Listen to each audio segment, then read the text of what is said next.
गुरुदेव जय गुरुदेव। गुरु पूजा में सबकी पूजा, गुरु समान कोई देव न दूजा। संत फकीरों का पैगाम, बदलेगा धरती और इंसान।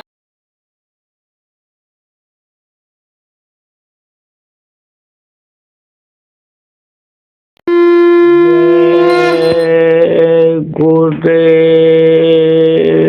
अब डगमग डिगमिग कायंत हुआ, अति निकट दूर का पंथ हुआ।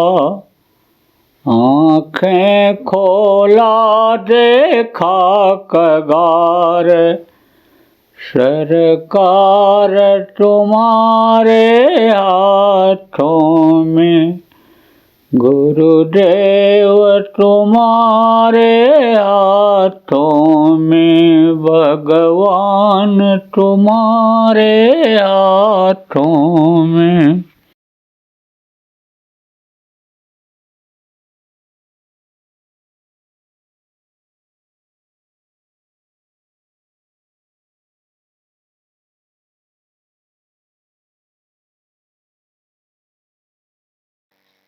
तो संतों के अलावा और कोई स्वभाव को जल्दी बदल नहीं सकता है, इसीलिए बार बार सत्संग की जरूरत पड़ती है।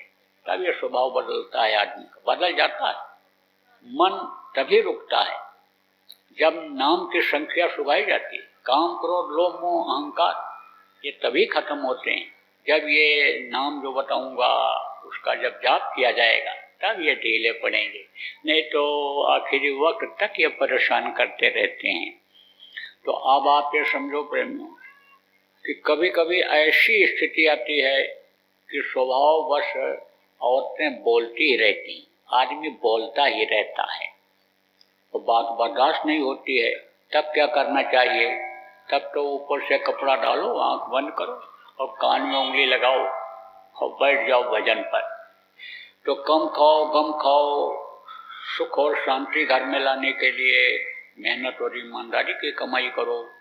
अब जो गलती नहीं होगी तो वो तो कर्म आपके नहीं आएंगे। जो गलतियां बन गई, जिसकी सजा भोग रहे हो, उसके लिए एक तो ये आचार विचार आहार व्यवहार सही कर लो, और दूसरा ये जो जय गुरुदेव नाम है, गुरु महाराज का जगाया हुआ, इसकी ध्वनि बोलना शुरू करवा दो, शुरू कर दो सब लोग।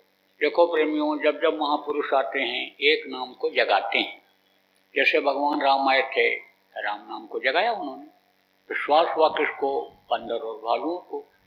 कब विश्वास हुआ? जब पत्थर के ऊपर राम राम लिख करके समुद्र में डालने लगे और सारे पत्थर तैरने लगे, पुल बन गया, तब विश्वास हो गया कि अब विजय हमारी होगी।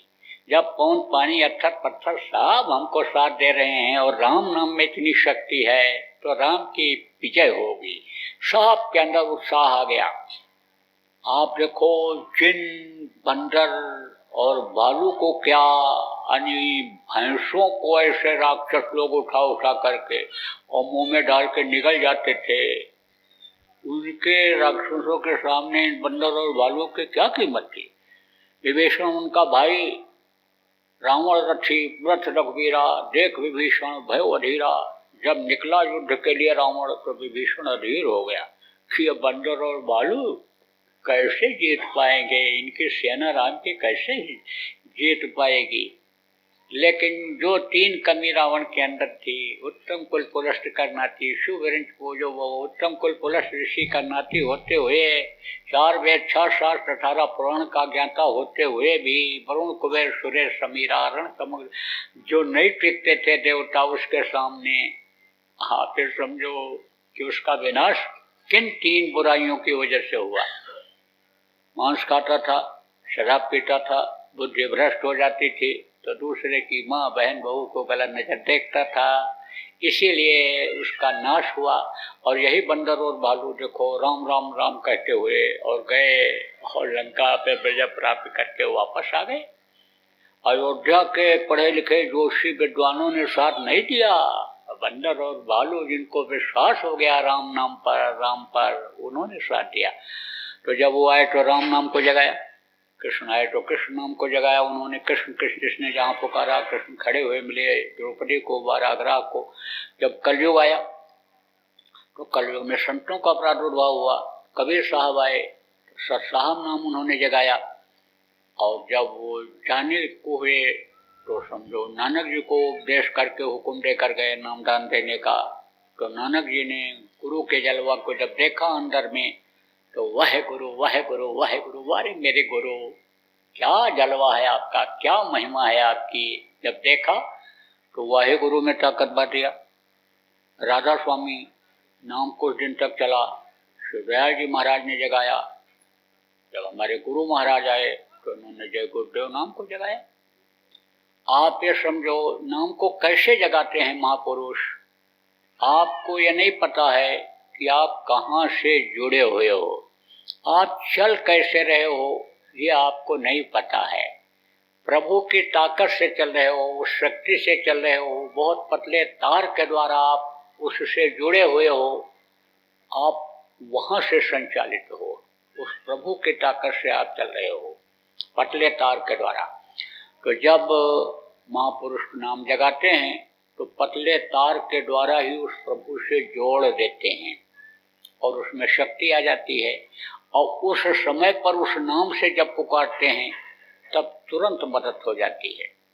मदद तो जो महापुरुष चले गए श्रद्धा भाव के अनुसार उससे भी मिलता है, लेकिन जो वक्त का नाम होता है, समय का जगाया हुआ नाम होता है, उससे ज़्यादा मदद मिलती है।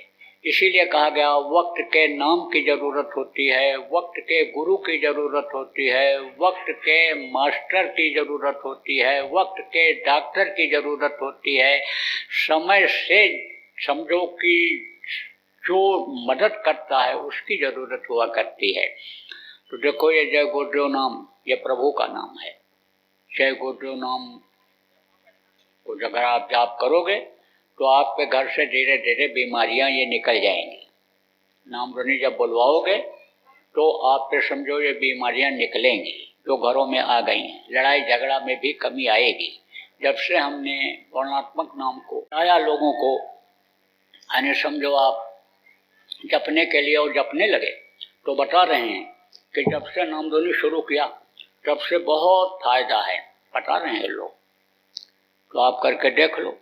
लेकिन घर में सब लोग नामदानी है नहीं, तो वही लोग कर सकते हैं जिनको नामदान दिया जाता है। तो आप उनको बता नहीं पाओगे, मना कर दिया जाता है बताना मत, तो वो फायदा नहीं ले पाएंगे। लेकिन आप अगर बैठाने लग जाओगे अपने घरों में सबको नामधुनी 1 घंटा सुबह शाम कराने लग जाओगे तो ये तकलीफें जाती हुई दिखाई पड़ेंगी। करके देख लो, प्रैक्टिकल करके देख लो, धैर्य वाली बात क्यों रहे। देखो गुरु महाराज ने जब नाम जगाया जल्दी लोगों को विश्वास न हो और बताना शुरू किया। कहा भाई परीक्षा लेकर देख लो, जब दुख आवे, तकलीफ आवे, बीमारी आवे, परेशानी आवे, कहीं आंधी तूफान में पड़ जाओ, कहीं जंगल जानवर घेर लें, कहीं डूबने लग जाओ, तो जय गुरुदेव नाम बोलो तो मदद हो जाएगी। तब परीक्षा लेना लोगों ने शुरू किया, खूब परीक्षा लिया। लेकिन हम तो बता रहे हैं कि परीक्षा आप तब लो कि जब ये तकलीफ ना आवे और जो आपके जान अनजान में इस शरीर से कर्म बन गए हैं, मानसिक कर्म बन गए हैं आपके, और आप तकलीफ झेल रहे हो, तो ये तकलीफों को दूर करें। ये जय गुरुदेव नाम में तकलीफें दूर हो जाएं जय गुरुदेव नाम की ध्वनि बोल करके। तो जय गुरुदेव नाम की ध्वनि आप लोग बोलना यानी शुरू कर दो, अपने अपने घरों में बोलने लग जाओ। कैसे बोलोगे? जय गुरुदेव जय गुरुदेव जय गुरुदेव जय जय गुरुदेव।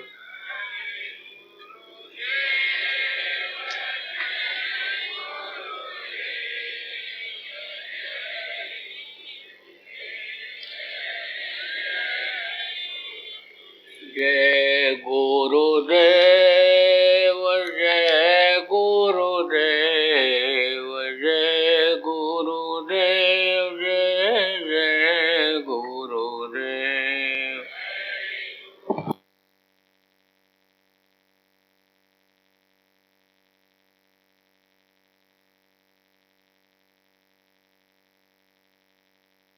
इसी तरह से नाम ध्वनि बोलना और लोगों को बुलवाना। तो ये जय गुरुदेव नाम ये मायक नाम है। ये तो समझो कि अंदर की गंदगी को आपके साफ करेगा।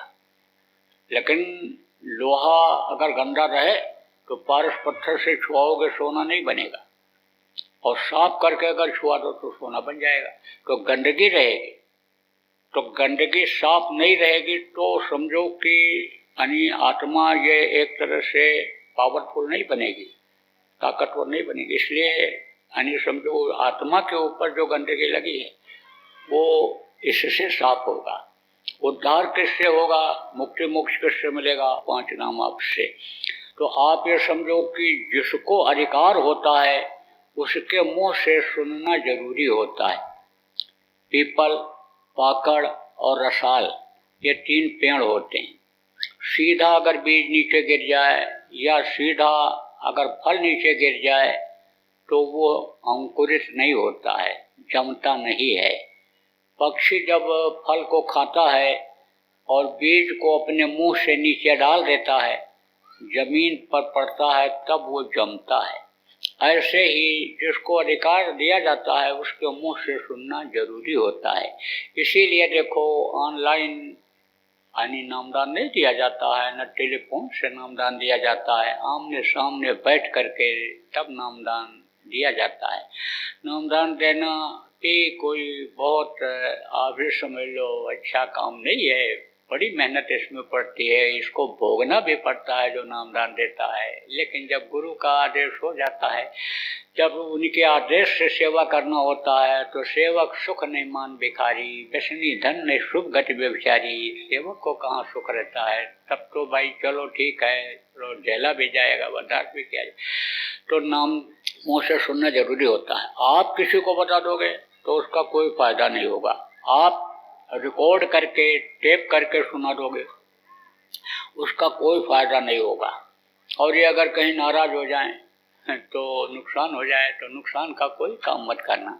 नहीं तो बहुत से लोग देखो यहीं आपके दीक्षा देते होंगे तो मोड़ मोड़वा देते होंगे, कपड़ा भी उतरवा देते होंगे, लोटा धोती लंगोटी और ये दान, गौ दान, सैया दान, ये दान, वो दान, तमाम दान। लेकिन हम तो कहते हैं भाई दक्षिणा में तो आपके पास है ही क्या है दोगे? अरे भाई आप समझो कि गुरु महाराज की दया से शरीर के लिए जो भी चाहिए, कल जिस चीज़ की ज़रूरत है आज ही हाजिर हो जाती है। तो हम आपसे क्या मांगे? यही चीज़ें तो आप दोगे, जड़ चीज़ों को तो आप दोगे, चेतन चीज़ तो आपके पास है ही नहीं, तो आप क्या दोगे हमको? तो हम आपसे क्या मांगें? अरे मंगता से कहीं कोई मांगता है? भिखारी से? तो आप ही तो किसी से मांगते रहते होगे, तो आपसे क्यों मांगूं? जरूरत पड़ेगी तो उसी से मांग लेंगे। अब तो जरूरत है ही नहीं है, और अब तो इच्छा भी नहीं रही किसी चीज़ की। न कोई घर बनाया, न कोई घर बसाया, न कोई दुकान खोला, न कल कारखाना खोला। आप जो कुछ भी झोली में डाल देते हो, आप ही के लिए सब कुछ कर देता हूँ। आपके बच्चों के भविष्य के लिए देखो जगह जगह आश्रम बनवा दिया, जगह जगह देखो आपके एम्बुलेंसें चलवा दी, आपके लिए देखो गरीबों को कंबल बंटवाना, ये करना वो करना आपके द्वारा यानी करवा देता हूँ। उसका फल आपको मिल जाए, फल आपको मिल जाए। हमको क्या फल लेना है? मैं तो अकल बता देता हूँ, व्यवस्था बना देता हूँ और देख लेता हूँ कि कैसे फायदा होगा इनको। देखो गरीब को अगर खिलाया जाए तो उसका ज़्यादा फायदा होगा। जिसके पास नहीं है उसको ओढ़ने के लिए ठंडी में दे दिया जाए तो उसका ज़्यादा लाभ मिलता है। पिछले साल भी कंबल बटा था, आपकी बार भी कंबल आप प्रेमियों बांट रहे हो। तो यहीं आपके मध्य प्रदेश की हमको रिपोर्ट मिली थी कि रात को गांव में जा करके घूम करके देखे प्रेमी लोग कि किसके पास ओढ़ना कमज़ोर है, कौन खाली समझो कि चद्दर और मोमजामा ही ओढ़े लेटा हुआ है, ठंडी अपनी निकाल रहा है, उसको गए ओढ़ाए। तो वो जो है ज़्यादा पूरी का काम होता है। इसीलिए सब लोगों को बताया जाता है कि भाई ऐसे को खिलाओ जो भूखा है। दूसरे की लड़की की शादी में मदद कर दो, आपका तो फर्ज बनता है अपनी लड़की की शादी करने का। तो दूसरे की करोगे तो उसका ज़्यादा फायदा मिलेगा। वो तो गृहस्थ का धर्म है, लड़का लड़की का शादी ब्याह करना, दरवाजे पर कोई आ जाए एक रोटी खिलाना, पानी पिलाना, ये तो गृहस्थ का धर्म है। परंपरा भी जो आपकी है बनी हुई है उसको नहीं खत्म कर रहा हूँ, मर्यादा नहीं खत्म कर रहा हूँ समाज की। तो आप ये जरूर कहोगे कुछ लोग कि भाई तो दक्षिणा की मर्यादा क्यों खत्म कर रहे हो, तो दक्षिणा दे दो, आज है मौका आपको। लेकिन हमारी दक्षिणा वो दूसरे तरह की रहेगी। क्या देना रहेगा आपको? आप अपनी बुराइयों को यहीं छोड़ जाओ, यही सबसे बड़ी आपकी होगी दक्षिणा। देखो, जीवों पर करो दया, दया धर्म तन बसे शरीरा, और ताकर रक्षा करें रघुवीरा। दया धर्म बहुत बड़ा धर्म बताया गया। 4 ही तो धर्म है मानो के, धर्म न दूजा सत्य समाना, आगम निगम पुराण बखाना, दया धर्म तन बसे शरीरा, ताकर रक्षा करें रघुवीरा। और आपका परहेज शरीर धर्म नहीं भाई, पढ़ पीड़ा सम नहीं अजमाई, परोपकार सबसे सेवा धर्म कठोरा, यही तो धर्म है, मानव धर्म तो यही है। तो आप जीवों पर दया करो। कुछ लोग मांस खाने वाले कहते हैं हम तो खरीद के लाते हैं, जीव हत्या नहीं करते हैं, लेकिन मांस खाना अगर बंद कर दो तो कोई जीव हत्या करेगा? नहीं करेगा। बहुत से क्षेत्र ऐसे हैं कि जहाँ मांस की दुकानें बंद हो गई, गांव का गांव शाकाहारी हो गया, और वो लोग दूसरा धंधा करने लग गए। उसमें कह रहे हैं ज़्यादा बरकत हो रही है, दुकान अच्छी चल रही है, तो दूसरी खोल लिया। जो मांसाहारी होटल बंद किए, शाकाहारी चालू किए, समझो कह रहे हैं अच्छा चल रहा है, पहले से अच्छी इनकम हो रही है, शांति भी है घर में, कोई दिक्कत नहीं है। तो अब आप ये समझो कि मांस मनुष्य का भोजन नहीं है, मांस आप मत खाओ, इस मानव मंदिर को गंदा मत करो। तो किसी भी तरह की कोई भी पूजा उपासना करोगे तो वो कबूल नहीं होगी, स्वीकार नहीं होगी। तो मांस मत खाओ, मांस मनुष्य का भोजन नहीं है। यह भी बता दें बच्चियों, जो मारता है, काटता है, मांस को लाता है, पकाता है, खाता है, खिलाता है, सबको बराबर पाप लगता है। तो पाप घर में न होने पावे, बनना नहीं चाहिए, आना नहीं चाहिए, समझा लो, मना लो। ये कोई जरूरी नहीं है कि गाली गुप्ता दे करके उनको चिढ़ा दो या चटकाने ही लग जाओ, ऐसा न करना। समझा करके, समझाने से, प्रेम से मान जाते हैं लोग। बहुत से मान गए, बहुत सी औरतें मान गई, बहुत से आदमी मान गए, समझाने से मान जाते हैं, समझ में आ जाता है। एक दिन कभी टाइट भी होना पड़ता है गृहस्थी में, और कभी छोटा भी बनना पड़ता है, कभी प्रेम से भी, कभी डांट फटकार करके काम लिया जाता है। तो समझा लो, घर में अब नहीं आना चाहिए। मछली तालाब की सफाई के लिए बनाई गई, कोई भी गंदी चीज तालाब में डाल दो तो मछली उसको खाती है। कोई मुर्गा, बकरा, भैंसा, आदमी मरा हुआ अगर पानी के अंदर, नदी के अंदर चला जाए तो मछली उसको खाएगी। जब मर जाती है, पानी के ऊपर तैरती है, तो गीध और कौवा खाते हैं। आहार के लिए ही प्रकृति ने बनाया है। आप ये समझो कि अगर गीध कौवा न बनाए गए होते तो मछली ही इतनी मरी पड़ी रहती कि उसी से पानी गंदा हो जाता। इसलिए बना दिया कुदरत ने, सारा इंतजाम ये जो भी किया मनुष्य के लिए ही किया है। कुछ जान में, कुछ इंद्रियों के सुख के लिए, नभ्या जिभ्या के सुख के लिए, ये सब हानि हत्या हिंसा कर बैठते हैं। तो आप ये समझो मछली मत खाना। अंडा क्या है, ये माताएं मासिक धर्म होती हैं, खराब खून जब इकट्ठा हो जाता है तो यानी समझो कि बच्चा बन जाता है। मुर्गियों का खराब खून, उनके टट्टी पेशाब का खराब हिस्सा जब इकट्ठा हो जाता है तो वही अंडा बन जाता है। तो कितना भी डॉक्टर टर करे, अंडा न तो खाना न खिलाना बच्चों को। कोई भी बच्चा या कोई भी आदमी स्वस्थ नहीं हो सकता। कोई भी डॉक्टर गारंटी नहीं ले सकता है कि अंडा खिला के इसको स्वस्थ कर देंगे या मर्द को दूर कर देंगे। उसको पता ही नहीं अंडा कैसे बनता है। उसी से कहो कि मुर्गी की टट्टी खाओगे, पेशाब पियोगे तो गाली देगा, भगा देगा। तुम कमजोर होगे तो मारेगा, जबरदस्त होगे तो फीस वापस कर देगा। तुमको हमें नहीं देखना है, तुम बदतमीजी करते हो, पहले बोलना सीख के आओ, तब आओ मेरे पास।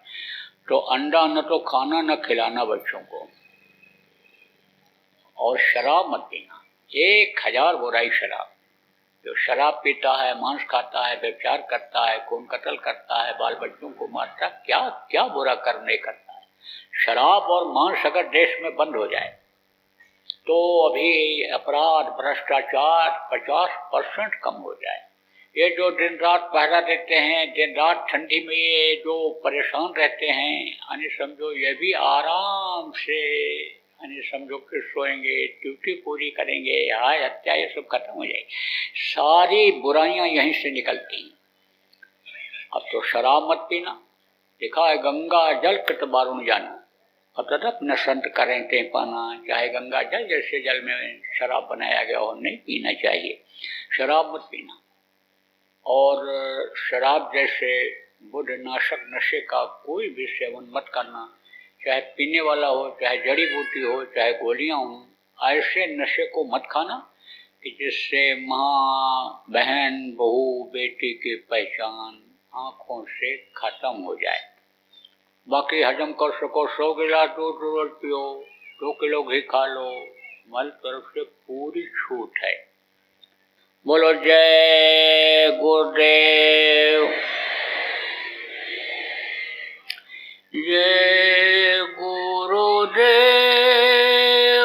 जय गुरुदेव, जय गुरुदेव, जय जय गुरुदेव।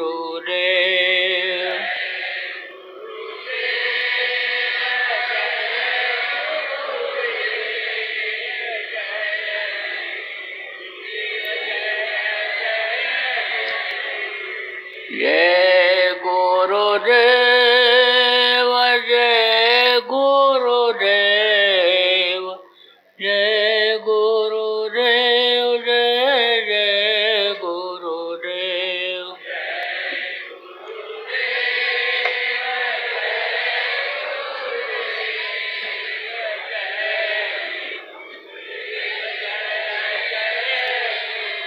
देखो, देश प्रेम बनाए रखना। देश की संपत्ति आपकी अपनी संपत्ति है। हड़ताल, तोड़ फोड़, आंदोलन, धरना, घेराव, हिंसा, हत्या, आत्महत्या से सब लोग दूर रहना। किसी की कोई निंदा बुराई मत करो, न किसी जाति की, न किसी धर्म की, न किसी यानी समझो कि धार्मिक यानी नेता की, यानी धार्मिक मठ की, मंदिर की, किसी बुराई मत करो। आप अपना एक अच्छा आध्यात्मिक प्लेटफॉर्म बनाओ कि जिससे आपको देख करके लोग प्रभावित हों, आपका असर लोगों पर पड़े, मुंह से बोलने और करने में अंतर न हो। आप समझो, इस चीज का ध्यान रखो।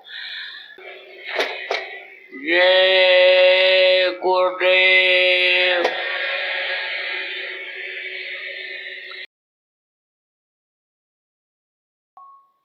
आप ये समझो कि जब संत आए तो संतों ने समझो कि इधर का ये सब खत्म कर दिया, क्योंकि इसमें बहुत समय लगता है उनको याद करने में, उनको पुकारने में, और मन को रोकने में, और मन को विषय वासनाओं से हटाने में समय लगता है बहुत। और इस समय पर घोर कलयुग चल रहा है। आप ये समझो कि इस समय पर पूरे विश्व में 80% से भी ऊपर लोगों के हत्या का पाप लगा हुआ है। हत्या का, कौन सी हत्या? जीव हत्या का। अच्छा कर्म जो करता है, कहते हैं पुण्य मिलता है, उससे पुण्य का फल मिलता है। और जो पाप करता है, यानी समझो बुरा कर्म करता है, उसके ऊपर पाप लगता है। अब आप देखो कि ये धाराएं यहाँ बनी हुई हैं, यहाँ का कानून बना हुआ है। क्या बना हुआ है कि जो हत्या करता है उसको भी पाप लगता है, और जो बंदूक देता है हत्या के लिए उसको भी सजा मिलती है। और जो योजना बनाता है कि इस तरह से तुम जाना, और घर से जब निकलेंगे एकांत में पहुंच जाएंगे तब बंदूक से मारना, तो ये सब सजा के भागी हो जाते हैं। ऐसे सब लोग सजा के भागी हो रहे हैं, चाहे जान में हो रहे चाहे अनजान में हो रहे। कोई जान के किसी को मरवा देता है, वो भी हत्या का भागीदार हो जाता है, और मरवाने वाले के साथ में जो रहता है वो भी उस कानून के दायरे में आ जाता है कि तुम इसके साथी हो, इसका साथ दिया तुमने, इसका साथ किया तुमने। तो अब आप ये समझ लो कि ये बड़ा गहन विषय है, इसको प्रेमियों आपको समझने की जरूरत है कि हत्या जिसने किया, जीवों को जो मारता है, काटता है, लाता है, खाता है, खिलाता है, और जो उसका साथ करता है, उससे जो जुड़ा हुआ है, उसके बर्तन में जिसमें मांस पकाया गया खाता है, उसको खुशी होती है कि हम दावत दे रहे हैं, हम बुला रहे हैं, इनको जा रहे हैं, खा रहे हैं, सब हत्या के भागीदार बन जाते हैं। मांस खाना बहुत बड़ा पाप बताया गया। मांस, लोग कहते हैं कि मांस खाओगे शरीर बन जाएगा, तंदुरुस्त हो जाएगा, हृष्ट-पुष्ट हो जाएगा। बहुत से अज्ञानी डॉक्टर हैं जिनको नहीं जानकारी है, कहते हैं अंडा खाओगे ताकत आ जाएगी, शरीर बन जाएगा, शरीर के अंदर ताकत आ जाएगी। अब शरीर तो सूखी रोटी से भी चल सकता है, इसमें भी ताकत रहती है, लेकिन जो शरीर सूखी रोटी से, सादा खाना खाने से, शाकाहारी खाने से चलता रहता है, उससे जब ज्यादा ताकत उसमें आ जाती है तब मन किधर ले जाता है? विषयों की तरफ ले जाता है। अब जो मांसाहारी हैं, मांस जब खाने लगे, ताकत जब बढ़ने लगी, आप ये समझो कि मांस पकने में जब आने समय लोग की दिक्कत हुई, क्योंकि मांस गलता नहीं है।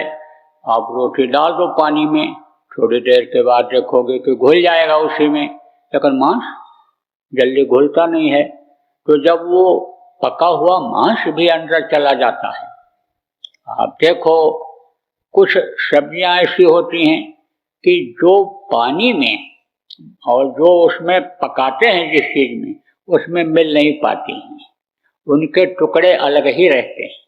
जैसे चिकनी चीजें जो होती हैं, उसकी चिकनाहट खत्म नहीं होती है, उसमें मिल नहीं पाता है। तो पेट में जब वो चला जाता है तो अंदर घुलने में दिक्कत होती है, आप ये समझो जल्दी पचता नहीं है। तो शराब किस चीज से बनाते हैं? अल्कोहल से बनाते हैं। उसमें ऐसी चीज रहती है कि जो पेट में पड़ी हुई चीज को जल्दी से घुला देती है। मतलब शराब पीने लगे मांस को गलाने के लिए, मांस को शरीर के अंदर पचाने के लिए। अब जब शरीर के अंदर जब शराब गया तो बुद्धि खराब हो गई, और उधर जो अलग से ताकत मिली मांस खाने के आने से, ताकत शरीर को जो मिली, तो बुद्धि खराब हुई। तो आदमी अपने नियत को खराब कर लिया, दूसरे की औरतों की तरफ नजर चली गई, बाजार के औरतों की तरफ चला गया, और वहां पर अपने जो कीमती और जो शुद्ध सात्विक यानी शुक्राणु थे उनको उधर फैला दिया, उधर फेंक दिया। इधर मांसाहारी यानी समझो अपने शुक्राणु को यानी जब दिया उसको, अपनी औरत को, और उससे बच्चा बना, तो वो जो शुक्राणु हैं वो सारे के सारे बच्चे के शरीर में उसी तरह से फैल गए जो उस तरह के थे। आप ये समझो कि जो ऐसा भाव रखते हैं कि एक कोई अच्छा संतान पैदा हो जाए, ध्रुव जैसा पैदा हो जाए, भरत जैसा पैदा हो जाए, यानी प्रहलाद जैसा पैदा हो जाए, राम जैसा पैदा हो जाए, रहीम जैसा पैदा हो जाए, मोहम्मद जैसा पैदा हो जाए, कृष्ण जैसा पैदा हो जाए, भगत सिंह, चंद्रशेखर, अशफाकुल्ला खान जो देशभक्त थे, महात्मा गांधी जैसा पैदा हो जाए, जो इसके भाव जिस तरह से रहते हैं उसी तरह के बच्चे पैदा होते हैं। और जो काम वासना बस अन्य समझो कि बच्चा पैदा करते हैं, आप समझो उनके बच्चे उसी तरह से यानी व्यभिचारी प्रवृत्ति के पैदा होते हैं। तो मनुष्य जो है वो पशुओं से भी अन्य समझ लो कि बदतर जिसको कहते हैं वो हो गया, अन्य समझ लो कि पशुओं से भी एक तरह से नीच प्रकृति में चला गया। अब आप ये समझो कि ऐसे समय में ये चीजें आध्यात्म और धर्म कर्म लोगों के समझ में क्या आ सकता है? वो तो बस वही पसंद करेंगे कि बस भगवान का नाम ले लो और पूजा पाठ जैसे लोग करते हैं ऐसे कर लो। अब घर में तो बहुत से लोग देखो बैठेंगे भी नहीं आज, समझो वही जो घर के दो एक लोग हैं धार्मिक प्रवृत्ति के, तो उस घर को चला रहे हैं, जिनके पुण्य प्रताप से घर चल रहा है, जिनके समझो कि शक्ति से अंदर की पावर से विल पावर से घर चल रहा है, वही लोग ये भी करते हैं। तो अब ऐसे अगर देखा जाए तो बहुत ही वातावरण खराब हो रहा है। अब ऐसे समय में अगर लोगों का खान पान नहीं सुधरा, चाल चलन अगर नहीं सुधरा, तो न तो देवता को समझ सकते हैं न भगवान को समझ सकते हैं।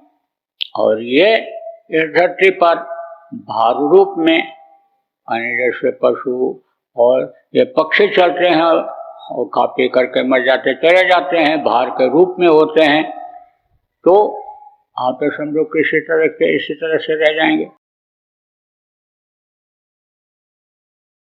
आप ये देखो कि सबसे ज़्यादा असर किसका आता है? अन्न का आता है। कर्म खराब बनने में, साधना में अन्य समझ लो ना मन लगने में, और जो अपने अच्छे कर्म जमा हैं उसको अन्य समझो कि कटने में, ख़त्म होने में। इसलिए खान पान प्रेमियों अब शुद्ध रखना। जो लोग नामदान लिए हो, भूल के मांस मत खाना, मछली मत खाना, अंडा मत खाना और शराब मत पीना। संकल्प बना लो यही छोड़ जाओ। कमियों को छोड़ना चाहिए, बुराइयों को छोड़ना चाहिए। ये त्यौहार आते हैं कुछ सीखने के लिए आते हैं, कुछ छोड़ने के लिए आते हैं। इसीलिए लोग संतों के आश्रमों पर जाते थे, संतों के पास जाते थे, सत्संग सुनते थे और जानकारी हो जाती थी कि अच्छा क्या है बुरा क्या है, और वो बुराई उनके अंदर रहती थी तो छोड़ देते थे। जय गुरुदेव। सरकारी व गैर सरकारी अनुदान के लिए बिना सत्संगियों के सहयोग द्वारा जनहित के कार्यों में लगी हुई बाबा जय गुरुदेव धर्म विकास संस्था का मुख्यालय पिंगलेश्वर रेलवे स्टेशन के सामने मक्सी रोड, उज्जैन, मध्य प्रदेश में है। यहाँ पर सत्संग व नामदान का कार्यक्रम होता रहता है। अतः आप श्रोताओं से अनुरोध है कि बाबा उमाकांत जी महाराज के आश्रम उज्जैन एक बार परिवार सहित जरूर पधारिएगा। आपके सुझाव के लिए व्हाट्सएप नंबर 9575600700। जय गुरुदेव, जय गुरुदेव। जय गुरुदेव, जय गुरुदेव, जय गुरुदेव, जय